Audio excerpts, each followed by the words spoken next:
Good afternoon. Welcome, everybody. I'm Bryna Craw, and I'm president of the AMS, and it's my pleasure to welcome all of you to this AMS Josiah Willard Gibbs Lecture. These lectures were established in 1923 to show the public some of the aspects of mathematics and its application. They are named in honor of Gibbs, a mathematical physicist who made deep theoretical contributions in physics, chemistry, and mathematics, something all of us do, right? Yeah. Gibbs is one of the founders of statistical mechanics. He coined the term, and of vector calculus. His influence was so profound that he had even been featured on a US stamp in 2005.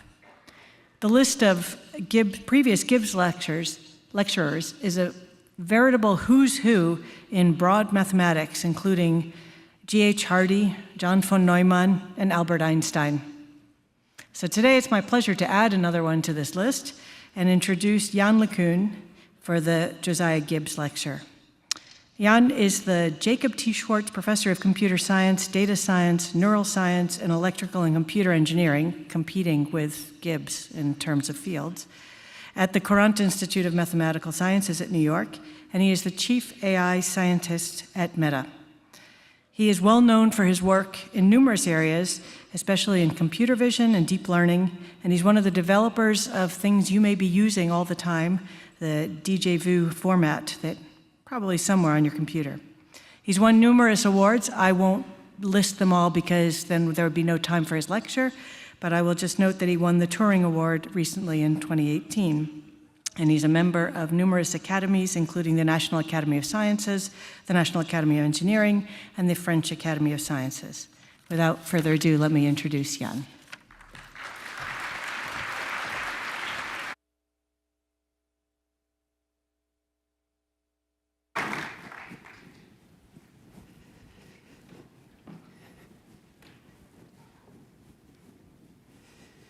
All right, now that Bryna has listed all the prominent speakers of the Gibbs lecture, I'm intimidated. And I don't believe I'll kind of fill the shoes of those names. But let me talk about AI, obviously. Everybody is talking about AI, and particularly about obstacles towards human-level AI. So a lot of people in the AI research and development community are perceiving the idea that perhaps we have a shot within the next decade or so of building machines that have a blueprint that might eventually reach kind of human-level intelligence. The estimates about how long it's going to take vary by huge amounts. The most optimistic people say we're already there.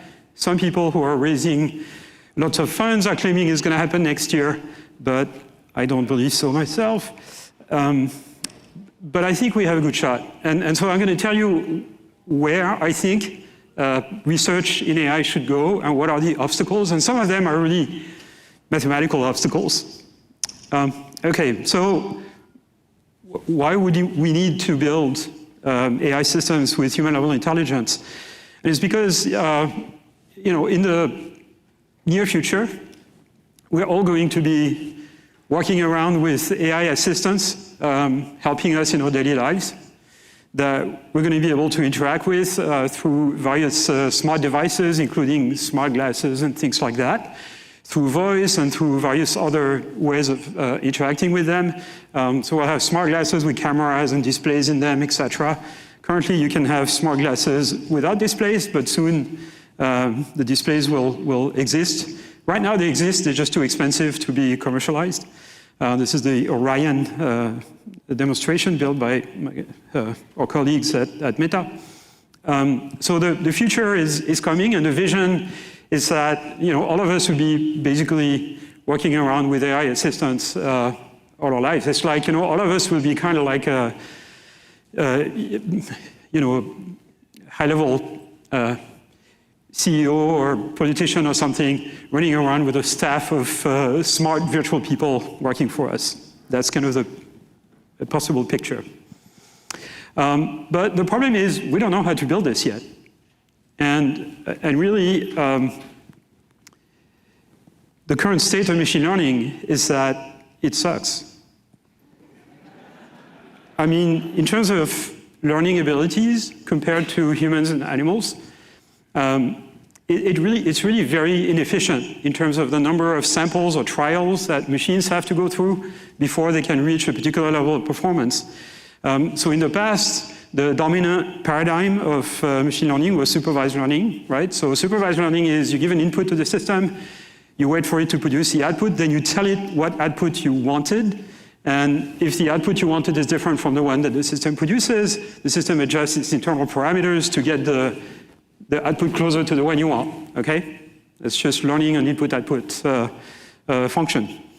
Reinforcement learning, you don't tell the system what the correct answer is, you just tell it whether it's good or bad, whether the answer it produced was good or bad. And the main issue with this is that it requires the system to basically produce multiple outputs and ask you, is this good, is this bad, is this better? And that's even less efficient. So it only works for games, basically, or for things that you can simulate really quickly on a computer. So one thing that has revolutionized AI in the last few years is called self-supervised learning. And it works really great. It's really revolutionized AI, but it's still very limited. So self-supervised learning is the basis of large language models and chatbots and things like this, and I'm going to tell you in a minute how it works. But really, animals and humans can learn new tasks extremely quickly, and they can understand how the world works, they can reason and plan, they have common sense, and the behavior is really driven by objective. It's not just kind of predicting the next word in a text. Okay, so how does those chatbots and LLMs work? And I only have 2 slides on it, and then I'm not going to talk about it at all. Okay, so autoregressive large language models. They're trained to predict the next word in a sequence or the next symbol in a sequence of symbols. Okay, they can be words, they can be DNA, music, protein, whatever, discrete symbols. Okay, so you take a sequence of symbols, you feed it to a large neural net, and the architecture of the neural net is such that the system is trained to basically just reproduce its input on its output. This is called an autoencoder. Okay, so you just take the input and then tell the system, I just want you to reproduce your input on your output. But the architecture of the system is such that to produce one particular variable, the system can only look at the variables that are to the left of it in the sequence. It cannot look at the variable that it needs to predict. Okay? So basically what you're training it to do by doing this, you're training it to predict the next symbol in a sequence. Okay, but you do this in parallel over a large sequence. So you measure some sort of divergence between the input sequence you feed it and the output sequence it produces, and you minimize that divergence measure through basically gradient-based optimization with respect to all the parameters inside of the predictor function, which is some gigantic neural net which may have tens or hundreds of billions of parameters.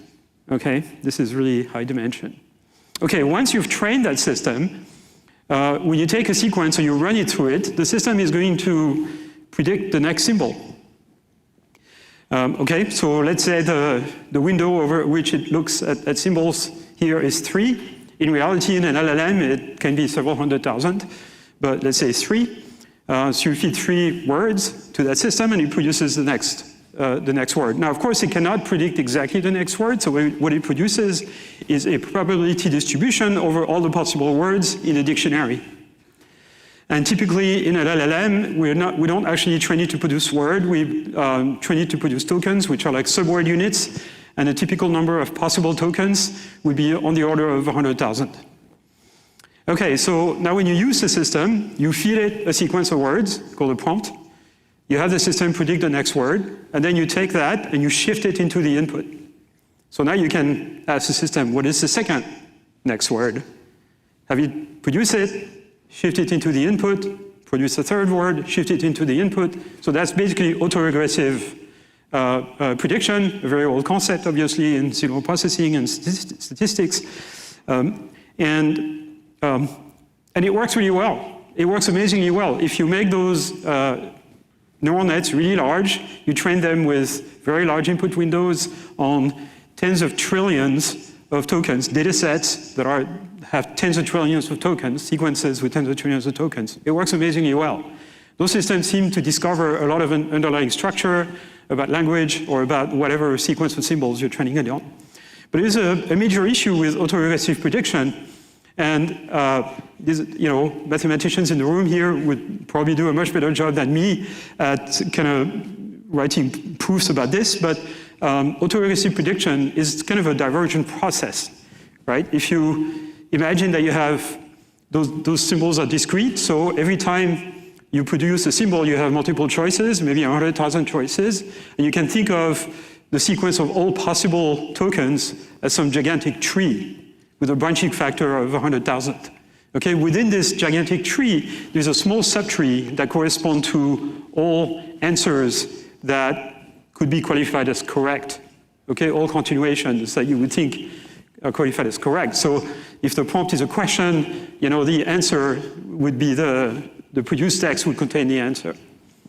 Now that subtree is a tiny subset of the gigantic tree of possible sequence of the symbols.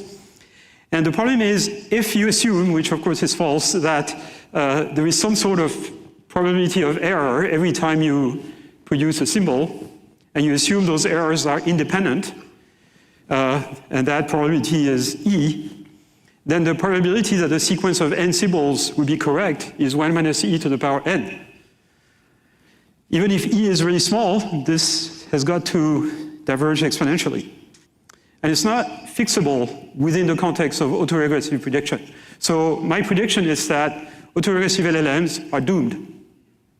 A few years from now, nobody in their right mind will use them. Okay? And that's why, you've heard about LLM hallucination and things like that. Sometimes they produce nonsense. And it's essentially because of this autoregressive prediction. So the question is, what should we replace this by? And are there other types of limitation?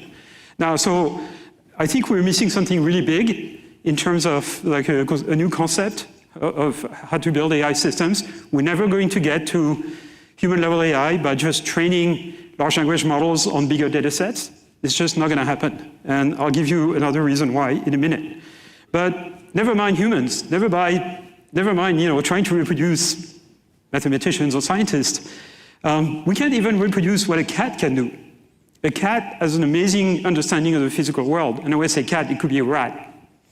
And we have no idea how to get an AI system to work as well as a cat in terms of understanding the physical world. House cats can plan really complex actions. They have causal models of the world. They know what the consequences of their actions will be. And humans are amazing. A 10-year-old can clear up the dinner table and fill up the dishwasher without actually learning the task. You ask the 10-year-old to do it, and the 10-year-old will do it the first time. It's called zero-shot learning. Because the 10-year-old has a good mental model of the world and sort of knows, how objects behave when you manipulate them and how they're supposed to behave. A 17-year-old can learn to drive a car in 20 hours of practice. And autonomous driving companies have hundreds of thousands of training data of people driving cars around. We still don't have self-driving cars, at least not level 5 self-driving cars, unless we cheat like Waymo, which is fine. So we have AI systems that can pass the bar exam, they can do math problems, they can prove theorems. But where is my level 5 self-driving car? Where is my domestic robot? We still can't build systems that deal with the real world. The physical world, it turns out, is much more complicated than language. And that's called the Moravec paradox, right? There is this idea that tasks that are complicated for humans, like computing an integral, solving a differential equation, playing chess or Go, planning a path through a bunch of cities. Those are kind of hard tasks for humans. It turns out computers are much better than us at this. They're so much better than us at playing chess and Go that really humanity sucks. And what that tells you is that when people refer to human intelligence as general intelligence, that's complete nonsense. We do not have general intelligence at all. We're extremely specialized. Okay, so we're not going to get to human-level AI by just training on text. And there is an interesting calculation you can make.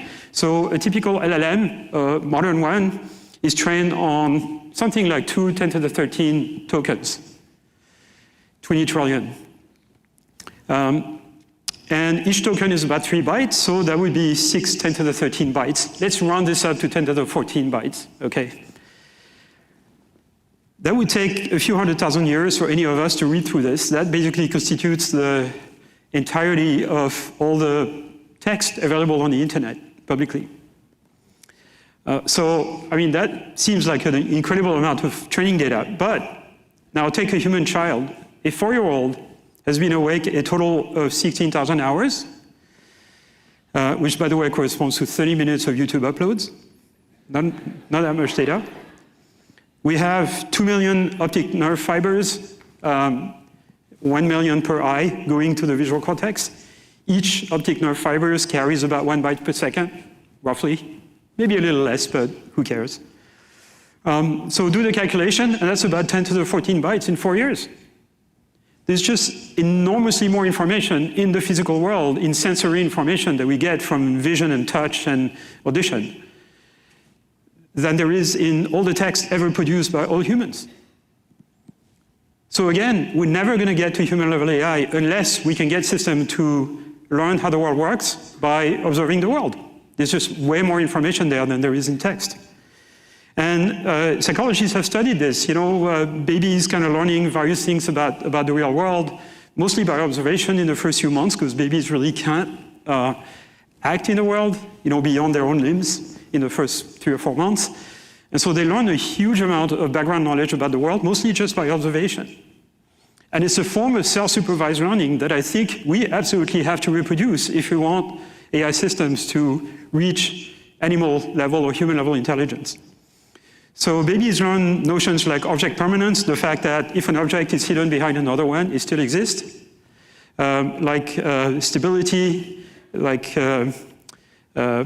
you know, natural object categories without knowing the name of it, of them. And then things like intuitive physics, gravity, inertia, conservation of momentum, you know, this kind of stuff. Babies learn this around the age of 9 months. So if you show a scenario to a 6-month-old of an object that appears to float in the air, like the little scenario at the bottom left, 6-month-old babies won't be particularly surprised. But a 10-month-old baby will look at it with big eyes like the little girl here and be really surprised because by then they've learned that objects that are not supported are supposed to fall. Okay? And that just happened by observation, a little bit by interaction at that age. Okay, so to get to human-level AI, we're going to need, and we don't call this AGI at Meta, because again, human intelligence is not general. So we call this AMI, Advanced Machine Intelligence. We pronounce it AMI, which means friend in French.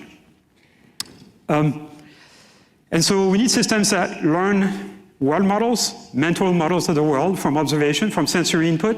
So they can learn intuitive physics and common sense and things like that.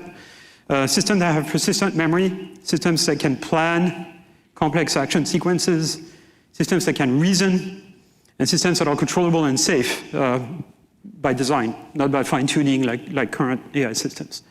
And the only way I can think of building a system like this is to completely change the type of inference that is performed by those systems. So the current type of inference that LLMs do or neural nets of various types is that you put an input, you run through a fixed number of layers in the neural net, and you produce an output, okay? An LLM does this. For every token, there's a fixed amount of computation spent to produce each token. So the trick to get an LLM to spend more time thinking about something is to trick it into producing more tokens. That's called chain of thoughts. And this is heralded as a huge progress in AI over the last few years. So it's very limiting. The type of functions you can compute by running signals through a fixed number of layers in a neural net.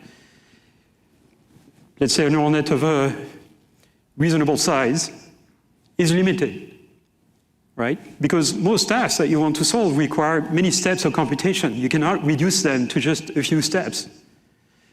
Many computational tasks are intrinsically sequential, not parallel. So you may have to spend more time thinking about more complex functions than answering simple questions. So the better way of performing inference would be inference by optimization. So basically, you have an observation, you run it maybe through a few layers of a neural net, and then you have a cost function, which itself is a neural net that produces a scalar output. And what it's going to measure is the degree of compatibility or incompatibility between the input and a hypothesized output. Okay, so now the inference problem becomes one of optimization, searching for an output that minimizes its objective function. I call this objective-driven AI, but really it's not a new concept at all. Like most probabilistic inference systems perform inference using optimization. I know there's quite a few people in the room who have worked on optimal control, so planning and optimal control. Motion model predictive control, for example, produces output through optimization. I'll come back to that. Okay, so this idea is really not new, but we've forgotten about it. And I think we have to go back to it.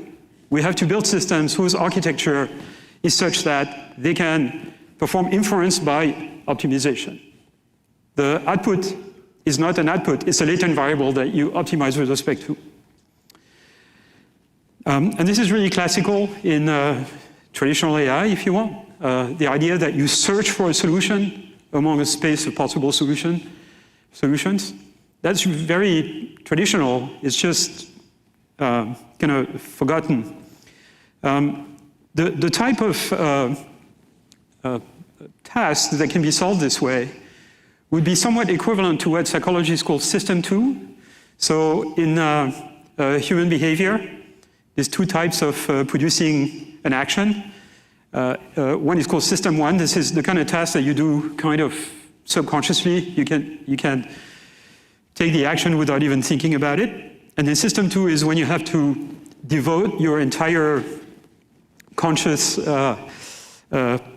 mind, if you want, to the task and then plan, think about it for a while and then plan a sequence of actions. Like if you are building something, for example, and you're not used to that task, you will use system 2. When you're proving a theorem, you're certainly using system 2.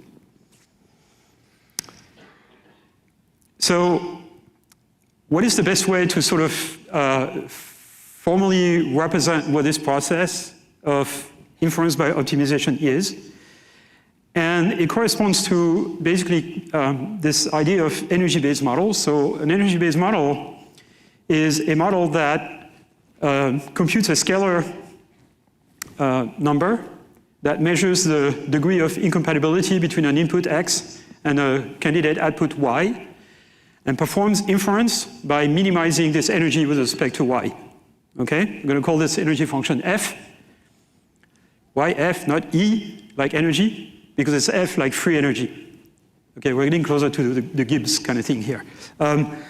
So that's the inference process. Now, modeling a dependency between two variables through a scalar energy function of this type is much more general than just learning a function from x to y.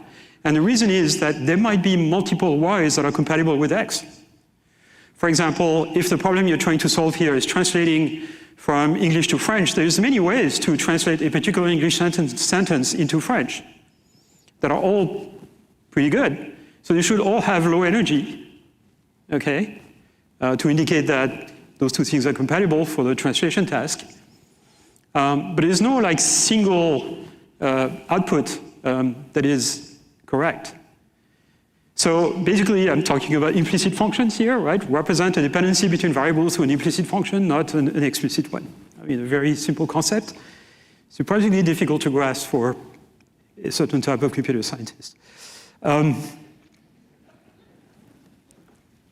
Okay, so how can we use those energy-based models in the context of an intelligent system that might be able to plan actions okay? And this is kind of a diagram, a block diagram perhaps, of the internal structure of this energy function, scalar energy function. So in this diagram, round shapes represent variables, either observed or latent. Modules that are like flat on one end and rounded at the other end represent deterministic functions. Let's say a neural net that produces a single output. Rectangles represent objective functions. Basically, scalar output, the output is implicit here, but scalar valued functions that takes a low value when the input is acceptable and larger values when it's not. So here you can have two type of objectives. One that measures to what extent the system accomplishes a task that you want it to accomplish, and another set of objectives that may be guardrails. So things that prevent the system from doing stupid things or dangerous things or self-destructive or dangerous for humans around. Okay, so observe the state of the world, run it through a perception module that produces a representation of the current state of the world. Now, of course, you don't have a complete perception of the state of the world, so you might want to combine this with the content of a memory that contains your idea of the rest of the state of the world that you might have in your memory. Combine those two things and feed them to a world model. And what the world model is supposed to do is predict the outcome of taking a particular sequence of actions. Okay, so the action sequence is in the yellow variable box. And the world model predicts a representation of the world that will result from taking this sequence of actions. Now feed this predicted representation to your objectives, and then since all those modules are differentiables, they're all neural nets, you can backpropagate gradients through the action sequence, and by gradient descent, or something of that type, gradient-based optimization, find an action sequence that minimizes the objectives. And that's just planning, okay?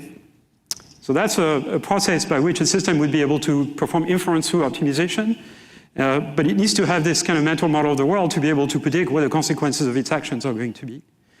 Now, this is a very classical view in optimal control, the idea that you have some sort of model of the world or the system you want to control, and you feed it a sequence of actions, and you can sort of predict, you have, I don't know, a rocket you want to shoot to the space station, and what you have is a dynamical model of the rocket, and you can hypothesize a sequence of controls, and then predict where the rocket is going to end up, and you can have a cost function that measures to what extent the rocket is near or far from the space station, and then by optimization, figure out a sequence of controls that will get the rocket to the space station, okay? Very classical. It's called model predictive control. It's used everywhere in optimal control robotics and has been used by rocket trajectory planning since the 60s.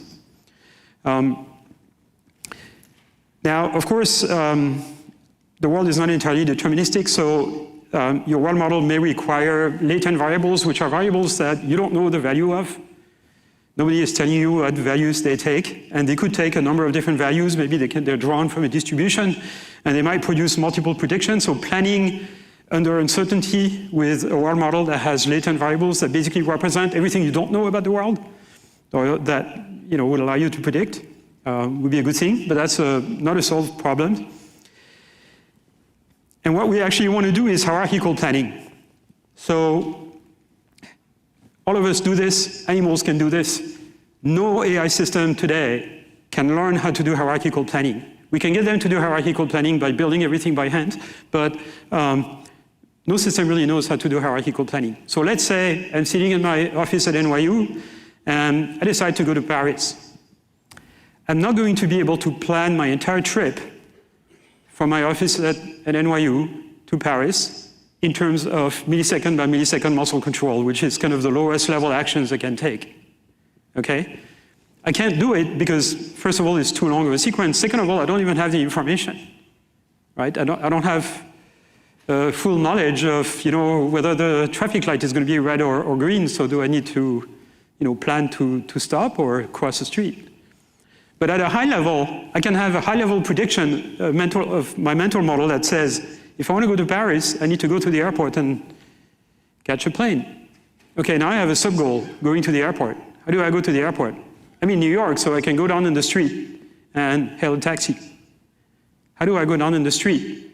Well, I'm sitting at my desk, so I need to stand up and go to the elevator, push the button, and then walk out the building.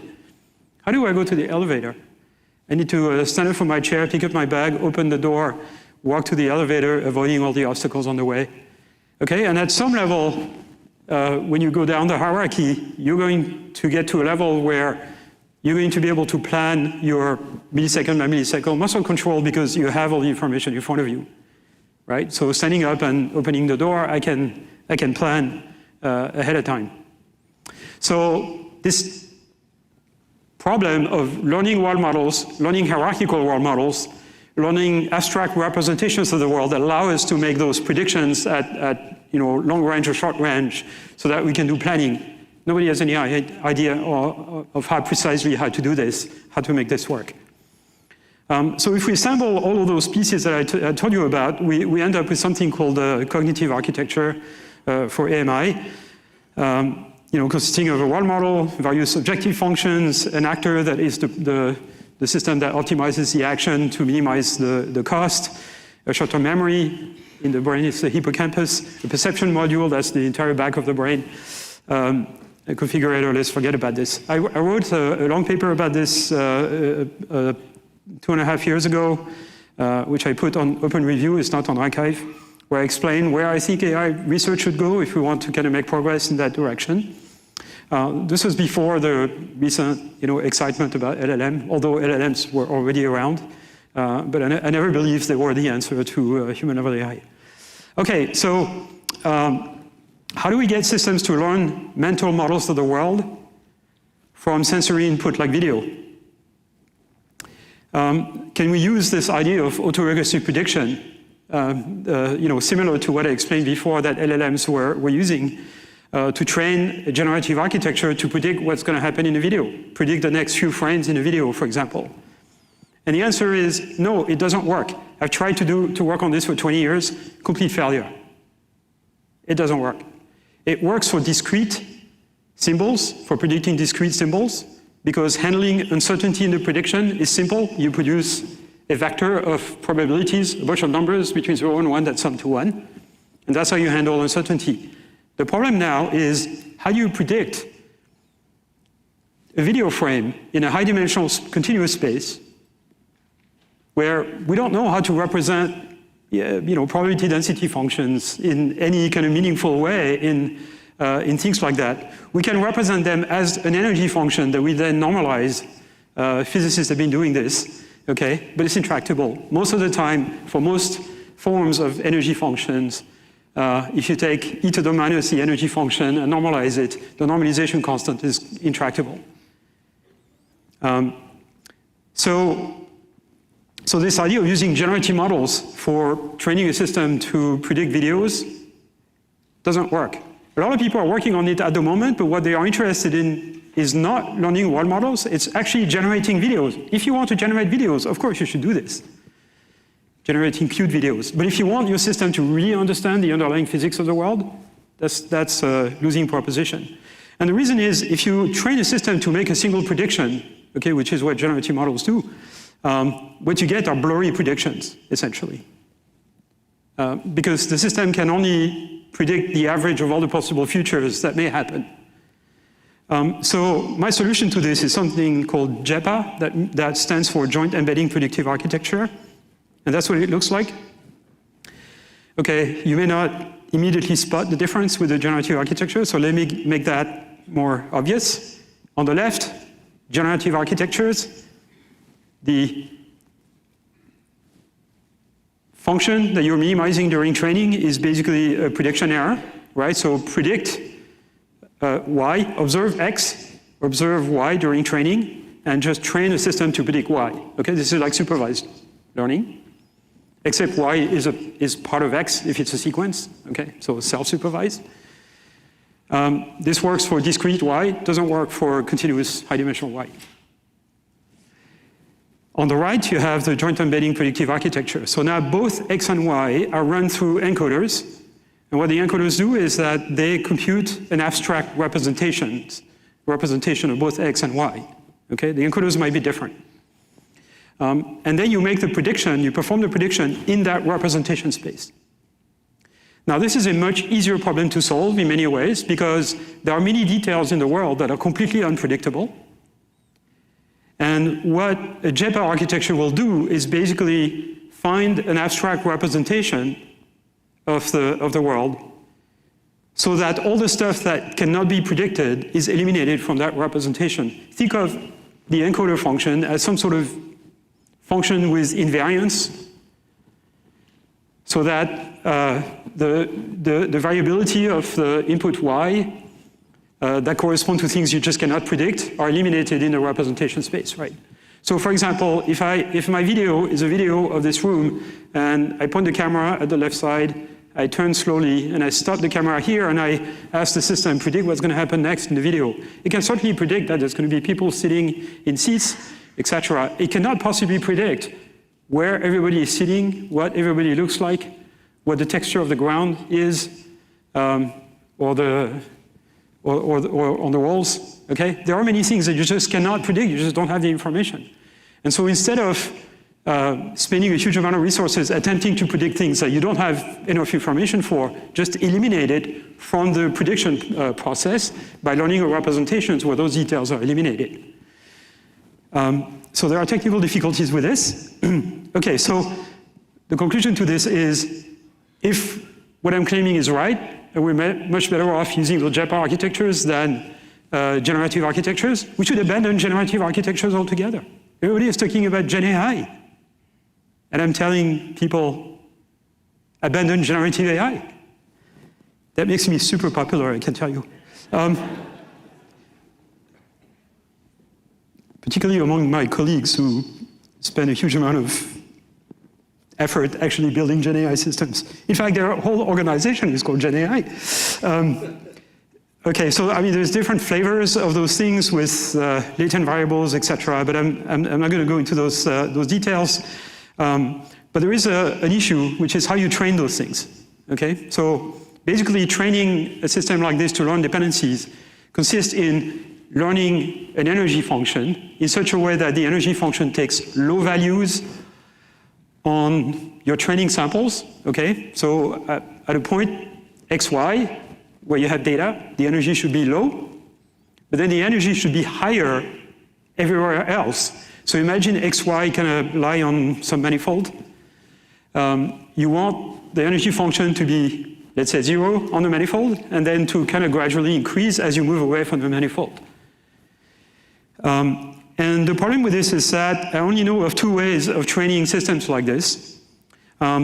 If this energy function is parameterized in such a way that it allows it to take a lot of different shapes, you can have an issue, which is that it can collapse.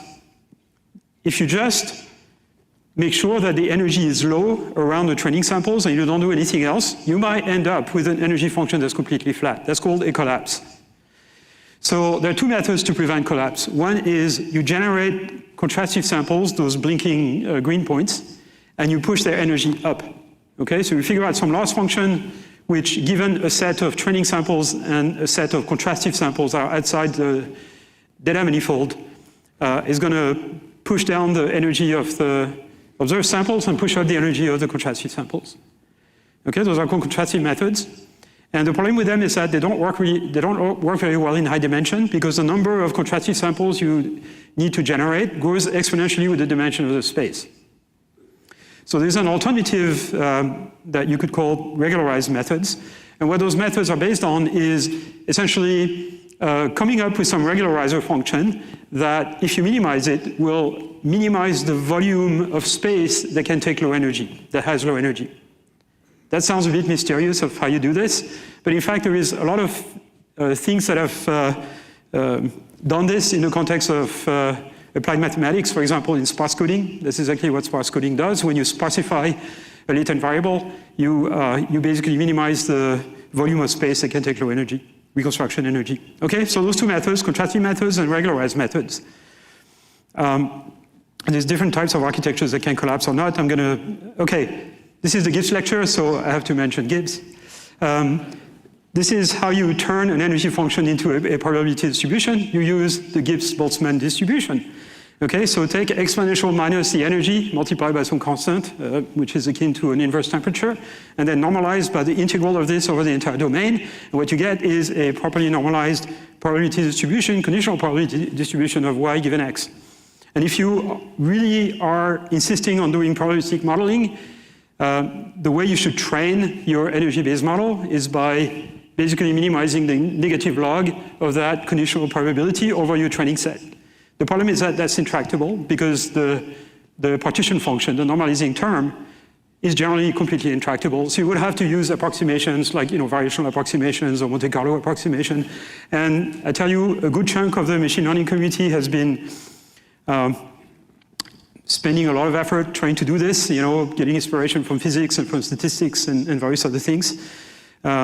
I've made a chart. I don't expect you to read any of it here, but this is sort of various classical methods as to whether they are regularized or contrastive. Those methods, whether contrastive or regularized, have been extremely successful to basically pre-train a vision system to learn representations of images in a self-supervised manner. And the idea for this goes back to the early 90s, a paper of mine from 1993 and a couple more in the mid-2000s with some of my students at the time. There's more recent papers from Google, and a lot of people have been working on contrastive method. You may have heard of a model called CLIP, which is produced by OpenAI for learning visual features using text supervision. It's also a contrastive method. But again, it doesn't scale very well with the dimension. So I prefer regularized methods. And the question is, how do you make this work? One way to make this work is you have to prevent the system from collapsing, and a way to prevent the system from, so what does a collapse produce here?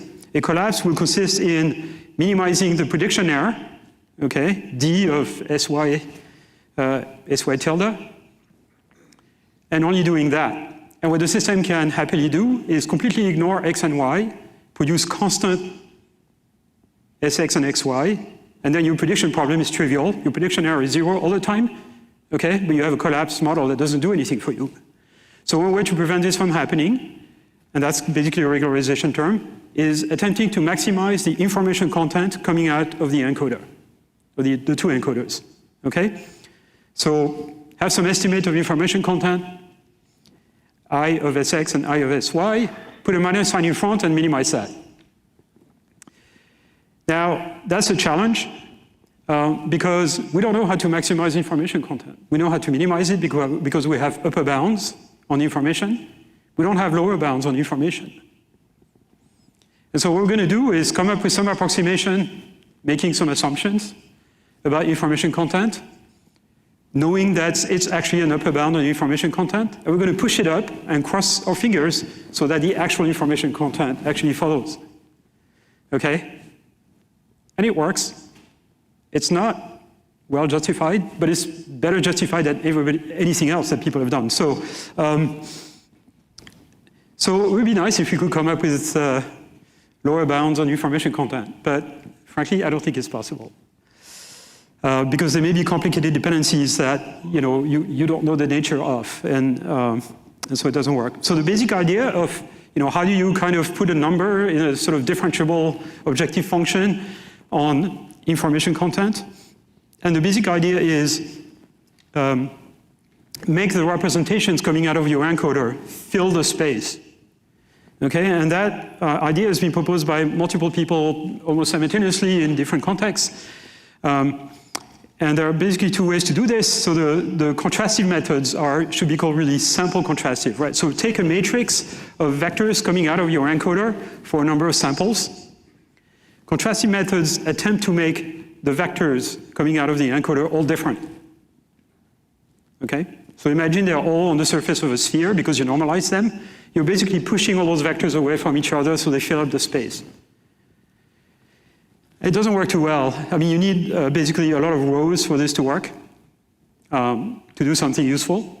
If you have a small number of rows, then it's very easy to have random vectors, pointing orthogonal directions. So you need a lot of rows for this to work. So the converse is dimension contrastive methods. where you take the columns of that matrix and you try to make the columns different from each other, maybe orthogonal to each other. And that only works if you have a small number of rows relative to the dimension, because otherwise it's too easy. You have a small number of high-dimensional vectors that need to be orthogonal. I mean, take them randomly, they'll almost be orthogonal. Okay, so you have kind of a duality between those two things. In fact, we have a paper on the fact that those two things are dual of each other. But I prefer the second one because they can deal with high-dimensional representation space, whereas the first one really can't. So what we've come up with is something we call VICREG, that means variance, invariance, covariance, regularization. And basically the idea there is you take the SX representation and you have a cost function that insists that over a batch of samples, the variance of each variable is at least 1 using a hinge loss. And then a second cost that insists that the off-diagonal terms of the covariance matrix, so basically this matrix transpose multiplied by itself, that the off-diagonal term of the covariance matrix are as close to 0 as possible. So basically you're trying to decorrelate the individual variables, make the columns of that representation matrix orthogonal. And other people have had kind of similar ideas, Yima at Berkeley and some of my colleagues at NYU with a method called MMCR. And we have some theorems that prove that in certain conditions, when you apply this criterion to decorrelate, after going through some nonlinear function, what you're actually doing is making the variables pairwise independent, not just uncorrelated, which is interesting. But still, you know, this is all kind of a little wishy-washy. So a lot of challenges, I think, for astute mathematicians. Now, I'm going to skip this about latent variables because I don't have time. I'm just going to show you the last slide about this because, again, that has to do with Gibbs. The fact that if you want to minimize the information content of a variable, which you need to do if you have a latent variable, a good way to do this is to make it noisy. So instead of inferring a single value for this variable, you infer a distribution over this variable, and you maximize the entropy of that distribution. And the best way to do this is by writing down what's called a variational free energy and minimizing that. And you know, Gibbs had something to say about that. Okay. This I'm also going to skip for lack of time. You can actually use this VICREG technique and apply it to PDE. PDE, not solving, but like, for example, finding the coefficients of a particular PDE by just looking at windows on the solution. So basically, take the space-time solution of a PDE, take two windows, and train a system to produce a representation of those two windows. Using this VICREG criterion by basically forcing the two representations to be identical regardless of the pair of windows. And the only thing that the system can extract, which is common between different windows in the solution of a PDE, are basically the coefficients of the PDE, a representation of the equation of the differential equation itself. And when you, I don't have time to explain, but when you apply this to various situations, it actually works. If you want more details about this, you might want to talk to Randall Balestriero, who is sitting somewhere here. Where are you, Randall? Right here, okay. He's one of the main authors of that paper, and he can give you some details. The bottom line is that when you use this VICREG stuff to learn the coefficients of a PDE, you actually get a better prediction than if you train it in supervised mode, which is kind of interesting. Okay, there's another set of methods, alternative to VICREG, called distillation-based methods. And we use them because they work well, but I don't like them because they're even less theoretically justified than the VICREG information maximization techniques. And I'm not going to go into the details of how they work, but you're minimizing a function that is not actually being minimized by gradient descent. It's a mess. There are some theoretical papers on this. I listed one at the bottom here, but only in the case of kind of linear encoders and predictors.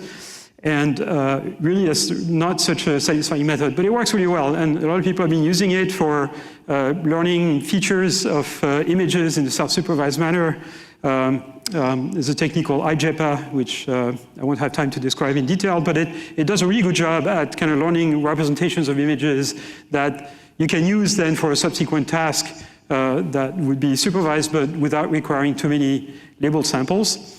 And then there is a video version of this called Video JEPA. So you take a video, you mask a big chunk of it at all times, for example, and then you train some gigantic neural net, a JEPA architecture to predict the internal representation of the full video from the representation of the partially masked one. And what you get in the end is a system that does a really good job at representing videos. You can use that representation as input to a system that can classify the action taking place in the video and doing things of that type. And I'm not going to bore you with tables of results, but it works really well.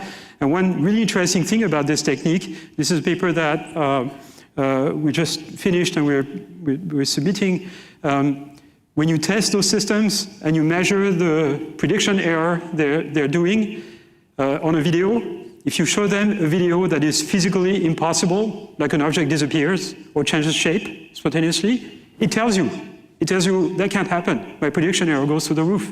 And so those systems, this system has kind of learned a very basic form of common sense, a little bit like, the babies I was talking about earlier. And that's really a surprising result because the system is really not trained to predict, it's just to kind of fill in missing parts.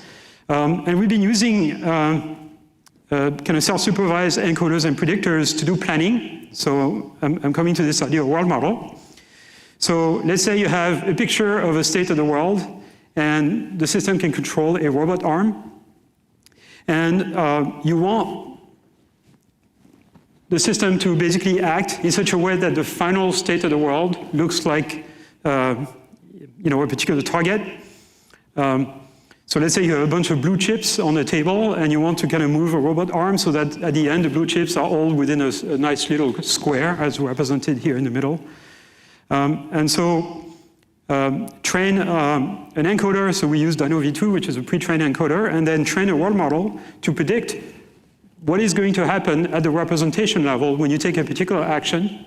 Can you predict the resulting effect on that board with blue chips? And then once you have that world model, which you can train from random data with random actions and random blue chips, can you use it to plan a sequence of actions so as to arrive at a particular result? And I'm going to cut to the chase. There's various problems that we have applied this to, and it works pretty well for planning several things. But here is the result for the blue chips. Okay, so what you see here is a video. You don't see the actions of the robot arm, but it's actually taking actions. And what you see at the top is what's happening in the world. And what you see at the bottom is what the system predicts is going to happen in its own internal world model. We trained a separate decoder to kind of produce an image of what the internal thinking of the system is. Let me play this again. So at the bottom here, you see kind of the configuration kind of progressing as the robot kind of pushes things around. And then the end state is not exactly a square, but it's pretty close. And this is a very complex dynamical system where the chips are interacting with each other. You could not, really kind of model this sufficiently accurately to kind of do planning with a hand-constructed model, really. With kind of similar work for planning and navigation in the real world. I'm going to skip this because I'm running out of time. So my recommendations, abandon generative models in favor of the joint embedding architectures, abandon probabilistic models in favor of energy-based models, abandon contrastive methods in favor of regularized methods, abandon reinforcement learning, I've been saying this for a decade now, in favor of model predictive control and planning. And if you are interested in human-level AI, just don't work on LLMs. In fact, if you are a PhD student in AI, you should absolutely not work on LLM because you're putting yourself in competition with enormous teams with tens of thousands of GPUs at their disposals. You're not going to be able to contribute anything. Okay, problems to solve. Large-scale world models, how do you train them on multimodal inputs? planning algorithms. I think there's a lot of expertise perhaps in the room here in optimal control, in sort of various ways to perform optimization. When you use gradient-based method for planning, you get hit by all kinds of local minima issues and non-differentiability and all that kind of stuff. So maybe methods like ADMM would help. JPA with latent variables and planning with non-deterministic environment, regularizing latent variables, hierarchical planning, etc. And so, what are the mathematical foundations of energy-based learning? When we're stepping out of probabilistic learning, we're getting into the unknown, and characterizing what is appropriate to do there is not clear. Learning cost modules, I didn't talk about this, but that's also an issue. Planning with inaccurate world model and how you adjust the world models. Okay, so maybe if we solve all those problems within the next decade or half decade, we're going to be on a good path towards building systems that are truly intelligent, that are capable of planning and reasoning. And I think the only way for this to work is if the platforms are open source. I've been a big advocate of open source AI, and I really believe in this. But if we succeed, maybe AI will be sort of a big amplifier of human intelligence, so that can be only good. Thank you very much.